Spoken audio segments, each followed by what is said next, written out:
तो नमस्कार, अमर उजाला डिजिटल पर आप सभी का स्वागत है। हमारे साथ इस वक्त लंदन से हैं राधिका आप्टे और मुंबई से हैं हनीत रेहन और हम लोग बात करने जा रहे हैं नई फ़िल्म रात अकेली है के बारे में, जो नेटफ्लिक्स पे रिलीज़ होने वाली है। Welcome Radhika, welcome Haneet. Thank thank you. You, thank you, thank you. तो शुरुआत में राधिका से कर लेता हूँ क्योंकि राधिका और नेटफ्लिक्स का रिश्ता बहुत ही पुराना रहा है और बहुत ही प्यारा रहा है। और रजनीकांत के बाद मुझे लगता है राधिका का ही नंबर आता है कि जो इतने सारे जोक्स बनते हैं जब, तो नेटफ्लिक्स और राधिका का रिश्ता उसमें आता है।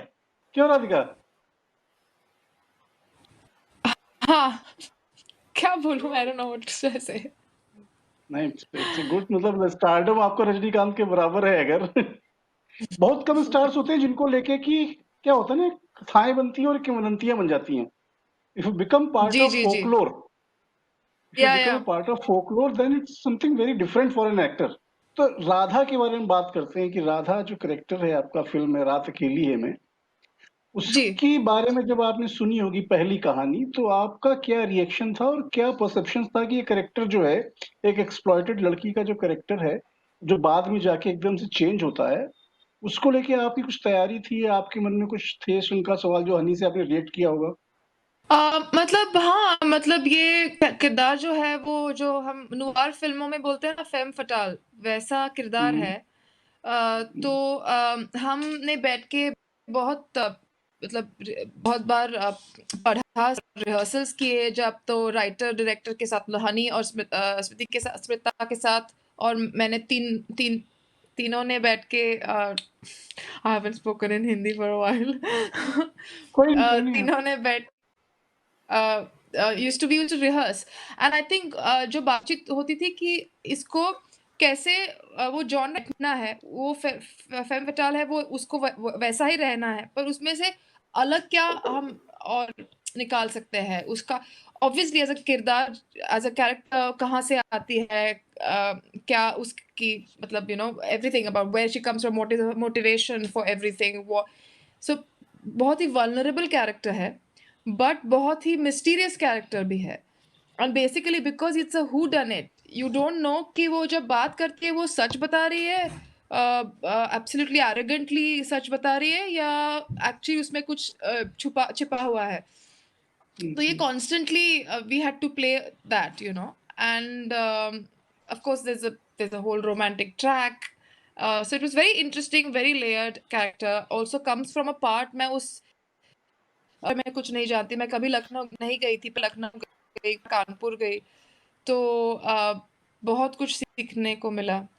तो हनी ये जो कहानी है रात अकेली है, इसके जो किरदार हैं, ये देश में कहीं के भी हो सकते थे। तो इस जी, बिल्कुल। कहानी को अवध में लाके उत्तर प्रदेश का जो अवध का इलाका है, कानपुर, लखनऊ के आसपास का, वहाँ सेट करने की कोई खास वजह?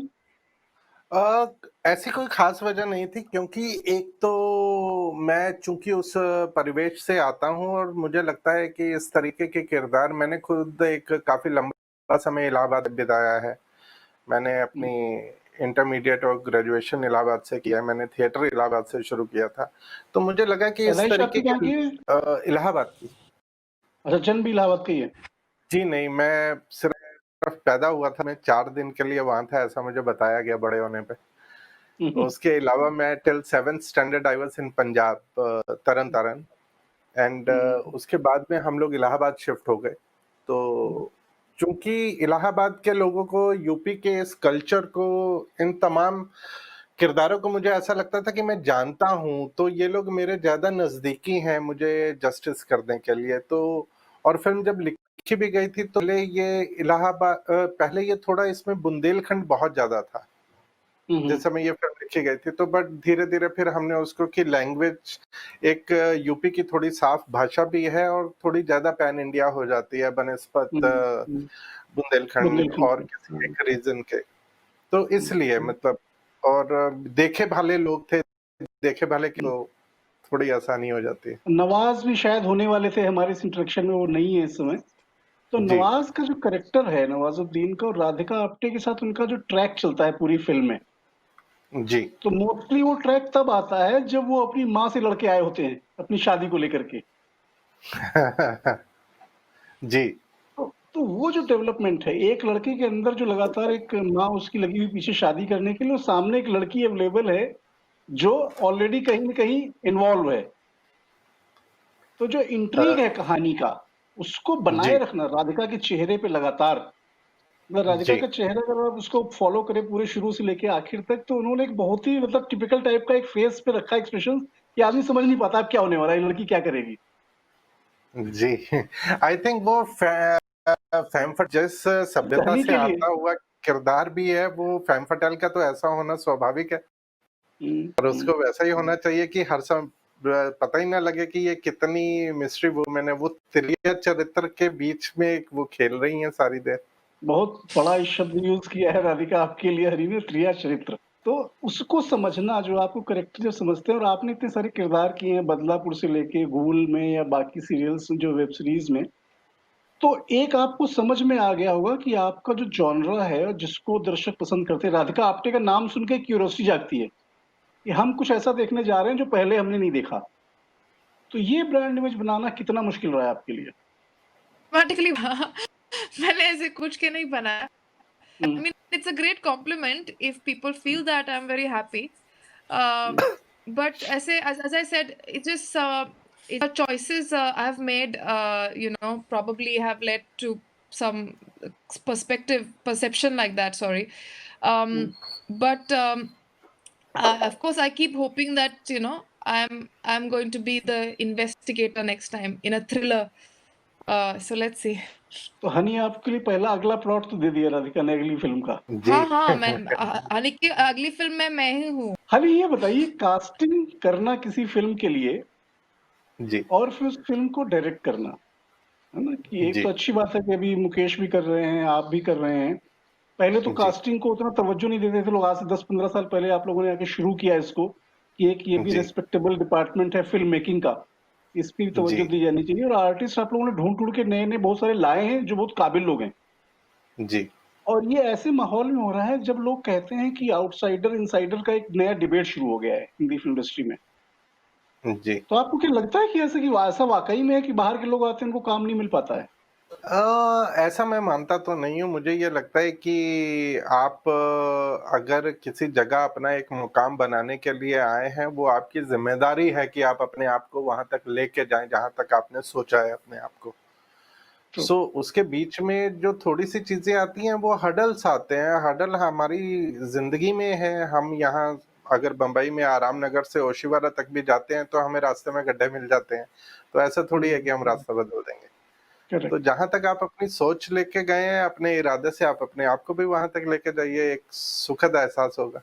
क्या होता है कि आप लोग जी, इंस्पिरेशन पॉइंट हैं, किसी न किसी के लिए कि राधिका आप्टे कर सकती है तो मैं भी कर सकती हूँ। लेकिन राधिका आप्टे ने जिस दिन डिसाइड किया होगा ये करना और जिस दिन को पहला रोल मिला होगा, तो उन्होंने अपने आप पे भी काफ़ी मेहनत की होगी, खुद को भी तैयार किया होगा।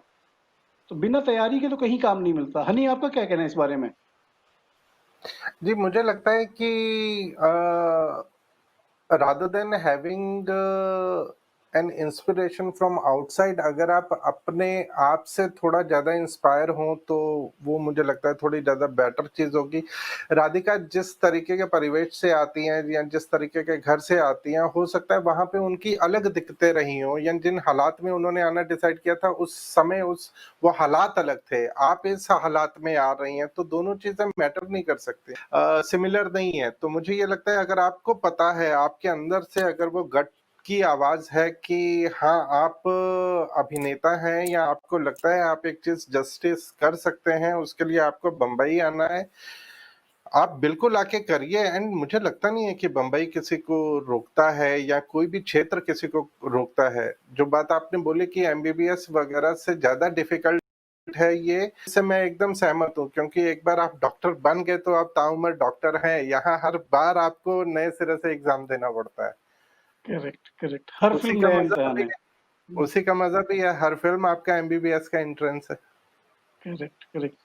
तो नवाज़ का जो इसमें सिलेक्शन है एक पुलिस इंस्पेक्टर के रोल में, जो काम कर रहे हैं वो, तो नवाज़ को आप कैसे देखते हैं? मतलब नवाज़ से आपकी पहली मुलाकात कब हुई होगी? उसके बारे में बताइए मुझे।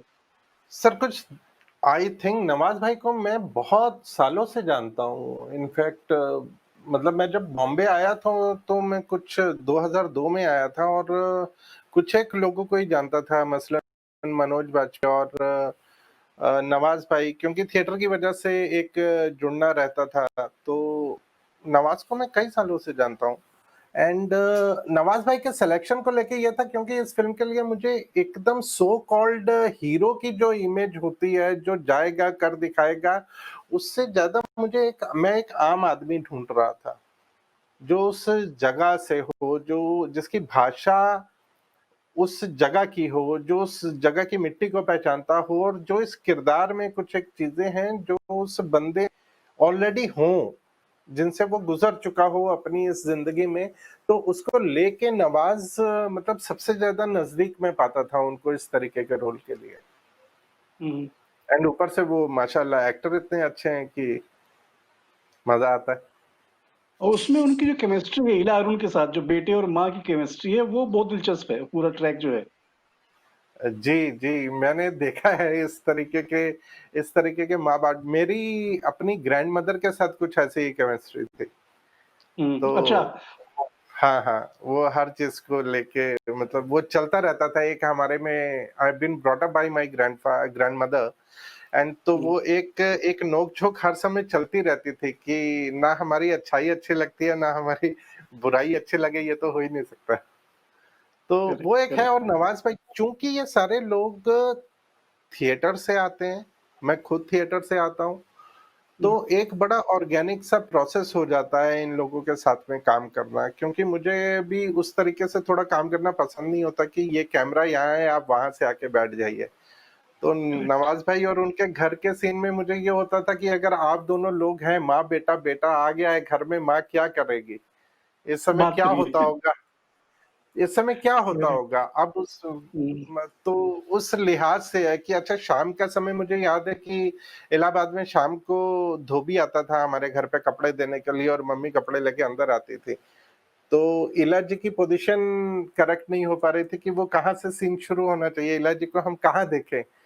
तो उनको करेक्ट। वो रख दिया बाहर कि अच्छा, आप धोबी से कपड़े ले रही होंगी। कपड़े लेके आ जाइए। तो ये एक नेचुरल ऑर्गेनिक सा माहौल वो है, क्योंकि मुझे हमेशा ये रहता है कि जो लोग वहां पे रह रहे हैं एज अ डायरेक्टर, हम उनकी कहानी कह रहे हैं। तो मेरे को तो ये लगता है कि एज अ डायरेक्टर मेरा हक ये नहीं बनता उनको बताऊं कहाँ से आ रहे हो, कहाँ जा रहे हो, कहाँ बैठ रहे हो, कहाँ उठ रहे हो। आप जो इस जगह पे रह रहे हो, आपकी जिंदगी में ये हो रहा है, मैं आउटसाइडर हूँ जो वो चीज देख रहा हूँ, जिसको मैं कैप्चर कर रहा हूँ। बहुत बढ़िया, बहुत बढ़िया। तो एक तो उस राधिका से मैं जानना चाह रहा था, जैसे माहौल की बात कर रहे थे कि आपने इलाहाबाद का माहौल रचा और वहां का दिखाया कैसे कपड़े लेके आते हैं। राधिका के साथ जो करेक्टर है, राधिका का करेक्टर ये है कि उसको उसके घर वाले भी नहीं पसंद कर रहे हैं जिस घर में वो रह रही है, और बाहर वाले भी आके रोज उससे कोई ना कोई सवाल कर रहा है। तो आपको जब बताया गया होगा कि आपका करेक्टर एक ऐसा है कि जो ठकुराइन बनने जा रही है और उस ठाकुर का उसी रात को मर्डर हो जा रहा है, और वो लखनऊ की है, लखनऊ में बेस्ड है, और झांसी का शायद बुंदेलखंड से आती है, वो मोड़ा मोड़ी वाली जो भाषा है, ट्रेन में उसको जी, दौड़ा रहे हैं। तो मोरार। आपको उस कैरेक्टर को इम्प्रोवाइज करने में कितना आपने को लगा कि होता है ना, एक्टर को मजा आता है, अच्छा ये कैरेक्टर है, इसको मैं इस तरह से करूंगा। क्योंकि हनी ने जैसे बताया कि आपको करना है, वो सिर्फ ऑब्जर्व कर रहे हैं बाहर वाले की तरफ देख करके। तो आपने स्क्रिप्ट फॉलो की या आपने भी इम्प्रोवाइज किया अपने कैरेक्टर में? मैंने स्क्रिप्ट फॉलो की मोर और लेस, और थोड़ा इम्प्रोवाइज भी किया हमने, क्योंकि बहुत एंसेम्बल कास्ट है ना, तो मतलब कभी-कभी रिहर्सल्स में इम्प्रोवाइज किया जाता है। नवाज के साथ भी थोड़ा इम्प्रोवाइज किया जाता है, पर हम हनी हमेशा वहाँ थे। इमोशंस तो यूनिवर्सल होती है, तो उसमें एम्पैथाइज करने की या समझना आसान नहीं, मतलब वो पॉसिबल है अपने आप। Understand the character emotions, where they come from and what is going on. What is difficult is their body language and dialect. Certain value system, certain particular value system of place and cultural references. So with the writer, our lovely writer Smita, and with Honey, they gave me a lot of that. And for body language and dialect, I had to work with Honey constantly. And I was struggling till we dubbed the film to try to get it as possible, because it's very specific. It's very different from where I come from. Correct. So that is something which makes the character more and more authentic. So that was something I struggled with. Obviously, wasn't very easy. Very but I learn one thing, मुझे एक dialogue dub करना पड़ा है, वो भी इसलिए मुझे राधिका की हिंदी से कभी कोई प्रॉब्लम रही, वो डायलॉग क्योंकि उसके पीछे एक ट्रेन के जाने की नॉइस बहुत ज़्यादा थी, तो हमने वो ओके। डायलॉग डब किया। वेरी हनी, जब फ़िल्म आपकी शुरू होती है ना, तो मुझे पहला सीन जो आपने क्रिएट किया ना, बहुत ही मैजिकल लगा कि एक लॉन्ग शॉट है, उसमें कार की 2 हेडलाइट हैं, वो जल रही हैं अंधेरे में और जलते-जलते रोशनी वाली बस्ती में आती है, वो कैमरा उसको पूरा फ़ॉलो कर रहा है। तो जी। आपकी जो टेक्निकल टीम है, एक्टिंग टीम तो ब्रिलियंट है ही आपकी, मतलब राधिका हैं, नवाज़ हैं, इला अरुण है, इशू है। जो टेक्निकल टीम जो आपने चूज़ की इस फ़िल्म को पूरे एटमॉस्फेयर को क्रिएट करने के लिए, उसके जी। पीछे आपकी कितनी तैयारी रही? मेरे जो डीओपी हैं बेसिकली, वो पंकज हैं, उनका भी नाम पंकज है, पंकज कुमार। एंड तो मैं और पंकज एक साथ काम कर चुके हैं पहले, मतलब तलवार पंकज ने शूट की थी, मैं उस पे क्रिएटिव प्रोड्यूसर था। सो एक हम लोगों के बीच में ट्यूनिंग थी, and how we see the film that was. और दूसरी चीज ये है कि पंकज भी थिएटर से आते हैं, तो हमें हुँ, लगा हुँ। कि पहली इमेज क्या है, क्या व्हाट इज मोर इम्पोर्टेंट जो इस पूरी कहानी में, क्योंकि वो जो कार और उसके अंदर के जो लोग हैं वो बेसिकली इस फिल्म में काफी महत्व रखते हैं। तो करेक्ट। हमें ये था कि कार एक्चुअली एक कैरेक्टर है, तो वो हम कौन है, वो कहाँ से आ रही है, हम बॉम्बे में या दुनिया में कहीं भी बैठे हुए हैं, ये एक कार ऐसा लगना चाहिए, एक कार जिंदगी में आ रही है जिसकी 2 आंखें हैं। वेरी गुड, सो वेरी वो कैसे आके हमारी जिंदगी में थोड़ी दूर के लिए रुकती है और गुजर जाती है, पर वो हुँ। गुजरती है तो वो अपने साथ समीकरण बदलते हुए गुजर जाती है, तो एक वो राधिका, एक था। आखिरी सवाल आपसे बस ये कि आप बताइए कि यहाँ हम लोग तो चलो इंडिया के लॉकडाउन में हैं, आप ब्रिटेन के लॉकडाउन में हैं वहाँ लंदन में, तो कितनी याद आती है आपको घर की और कब चाहती हैं यार कितनी जल्दी मौका मिले मैं लौट के घर आ जाऊँ? काम नहीं मिस कर रही चाहती। हूँ थोड़ा, फैमिली मिस कर रही हूँ, पर बाकी मैं यहाँ खुश हूँ। मतलब बहुत ही डिफिकल्ट सिचुएशन है इंडिया में, हुँ, और हुँ। तो honey what are you doing? Oh अच्छा, हनी बहुत ही डिफिकल्ट सिचुएशन है इंडिया में, और यहाँ सिचुएशन बहुत कम, मतलब स्ट्रिक्ट है। So I don't think I can come probably for another few months, काम जब तक शुरू ना हो जाए तब। पर फैमिली की तो डेफ़िनेटली याद आ रही है, उनको बहुत महीनों से नहीं देखा है। चलो take care yourself well, very well, be safe. Thank you very much. Thank you Radhika, thank you honey, thank you, thank you wish you all the Pankaj ji, best thank for the you. Thank film. You, thank you thank Pankaj you. Ji, thank you. Download करें अमर उजाला app और पाएं खबरें लगातार। अगर आप ये video YouTube पर देख रहे हैं तो हमारे चैनल को सब्सक्राइब करें और बेल आइकन को दबाना ना भूलें। अगर आप Facebook पर ये वीडियो देख रहे हैं तो हमारे पेज को लाइक करें।